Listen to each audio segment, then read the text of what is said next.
Beliau mengatakan man syakka,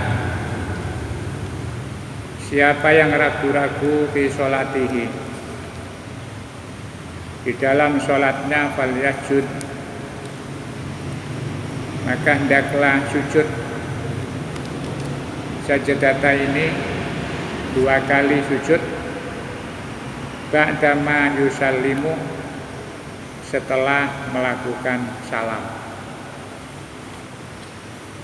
Wasakhahu Ibnu Khuzaimah.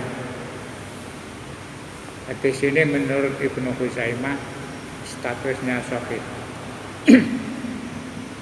Ini yang dipakai dasar orang sujud sahwi itu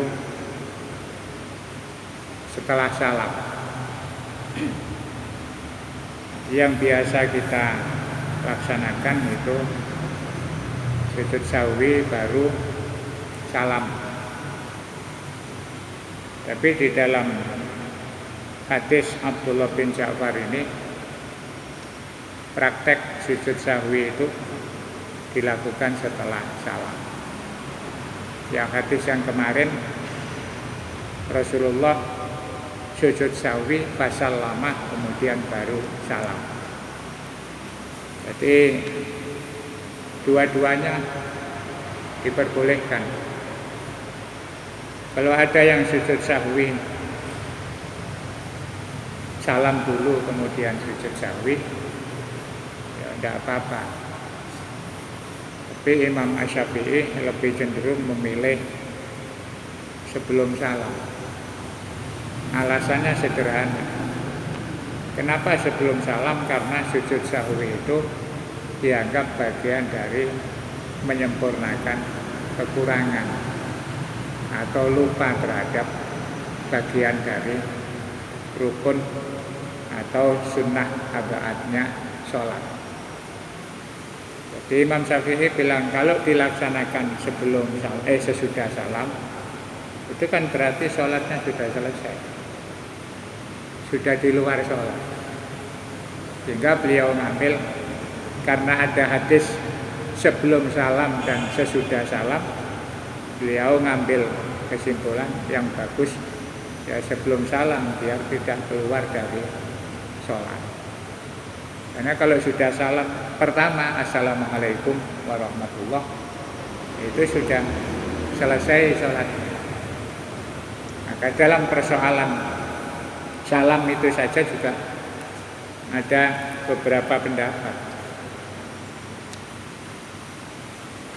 Sehingga makmum itu ketika salam itu ada yang begitu imam salam assalamualaikum warahmatullah, karena sudah selesai kemudian imam mengikuti, tidak usah nunggu salam yang kedua. Ada yang ngambil supaya sempurna, ya ditunggu sampai tuntas. Imam salam assalamualaikum warahmatullah ke kanan, assalamualaikum warahmatullah ke kiri, itu baru kemudian makmum mengikuti. Dalam urusan fikih itu ya orang menyimpulkan bisa berbeda-beda. Yang penting tahu dasarnya. Kalau tahu dasarnya itu enak. Ada yang beda ya sudah, sesuai selera masing-masing. Wa anil Mughirah bin Syu'bah radhiyallahu anhu, dari sahabat Mughirah bin Syu'bah, beliau mengatakan anna Rasulullah sallallahu alaihi wasallam, bahwa Rasulullah qala, pernah bersabda, idza syakka ahadukum, jika di antara kalian adalah ragu, ahadukum itu salah satu di antara kalian. Dikata Rasul, kalau misalnya ada di antara kalian itu ragu di dalam melaksanakan sholat, faqoma raka'ataini, kemudian dia berdiri pada saat mendapatkan 2 rakaat, fastatamma, maka kemudian sempurna qaiman berdirinya. Di 2 rakaat itu kan seharusnya tasyahud awal. Kemudian ada ragu. Ragu itu kalau lupa nggak ada masalah, lupa. Kemarin sudah dibahas, lupa itu hukumnya ada sendiri. Tapi ketika ragu, dapat 2 rakaat, terus ingatnya sudah 2 atau masih 1. Kemudian dia berdiri. Pada saat berdiri, istatamma qaiman. Kalau dia berdiri sudah sempurna, sudah berdiri tegak, istilah orang Jawa ngadeg jrek, sudah posisi sudah berdiri secara sempurna, fal yamdi, maka lanjutkan.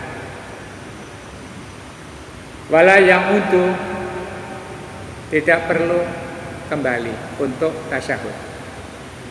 Kemudian wal yasjud sajadata ini nanti lakukan sujud 2 kali. Jadi kalau ikut yang hadis kemarin ya sebelum salam, kalau ikut yang ini ya sesudah salam. Tapi kebanyakan kita karena sudah tekan kontrak ikut madhab Syafi'i ya biasanya sujudnya itu sebelum salam. Jadi Rasulullah kata Mughirah bin Syu'bah, kalau kalian ada yang ragu dapat 2 rakaat terus berdiri, pada saat berdiri itu sudah posisi sempurna, maka tidak usah. Ketika berdiri terus ingat, loh saya tadi kayaknya kok belum tahiyat awal atau belum tasyahud awal. Kalau sudah posisi berdiri, tidak usah turun lagi. Nanti diganti dengan sujud, namanya sujud sahwi. Tapi fa'ilam yastatimma qaiman, jika berdirinya itu belum sempurna, si ongkong-ongkong atau masih ya belum tegak, fal yajlis, maka hendaklah duduk untuk melakukan sujud tasyahud awal, wala sahwa alaihi, dan tidak perlu melakukan sujud sahwi. Kalau sudah tegak ya sudah. Termasuk makmum ketika ingat imamnya belum tasyahud awal, terus berdiri, diingatkan subhanallah. Kalau sudah berdirinya tegak ya gak usah diulang, berarti sudah tidak ada ketentuan untuk melakukan tasyahud awal. Nah makmumnya walaupun ingat ya ikut saja, tidak usah melakukan tahiyat awal karena dia posisinya menjadi makmum. Jadi makmum itu harus mengikuti imam. Rasulullah dalam sebuah hadis menyatakan, wa ma ju'ilal imamu illa liyutamma bihi. Imam itu dijadikan imam itu ya karena dia harus diikuti. Illa liyutamma bihi. Dikatakan imam itu karena dia diikuti orang banyak. Makanya yang jadi makmum ya tidak boleh terus wah imam melali aku tasyahud sendiri, tidak boleh. Ikuti imam. Oleh protes. Tidak terus wis tak sujud tak tasyahud dewe nanti ngikuti nututi imam, tidak boleh. Karena makmum itu ya harus ikut imam. Dan hadis ini juga berlaku untuk imam apa saja. Ada ulama yang menjelaskan bahwa hadza masalun lil imamis shaghir. Ini adalah sebuah sampel atau contoh untuk orang yang mengikuti imam dalam wilayah kecil. Wa kadzalika, kata jumhur ulama, begitu pula la budda ayyuta al imam bil madinati awil baldati. Ya, termasuk orang Islam itu ketika mengikuti imam dalam urusan yang lain, tingkat KRT-an, tingkat kota, tingkat negara, kalau muslim yang baik itu ya harus patuh pada imamnya. Ketentuan-ketentuan imam itu sepanjang tidak melanggar syariat Allah, sebagai muslim yang baik kita wajib mengikuti. Maka kalau ada orang ngaku muslim terus sedikit-sedikit protes, demo, makar, itu tidak menunjukkan sifat muslim yang baik. Jadi menantang atau membantah kepada pemimpin yang sah sesuai dengan ketentuan itu bagian dari pelanggaran etika di dalam beragama. Kayak ada demo-demo nuntut presiden, nuntut wali kota, nuntut gubernur. Wah, itu dipilih bersama-sama secara sah. Ya, caranya tidak boleh begitu. Itu bagian dari perjuangan. Misalnya kok nggak puas, ya nggak usah gerutak-gerutuk. Kan ada batas waktu periodenya. Nggak boleh.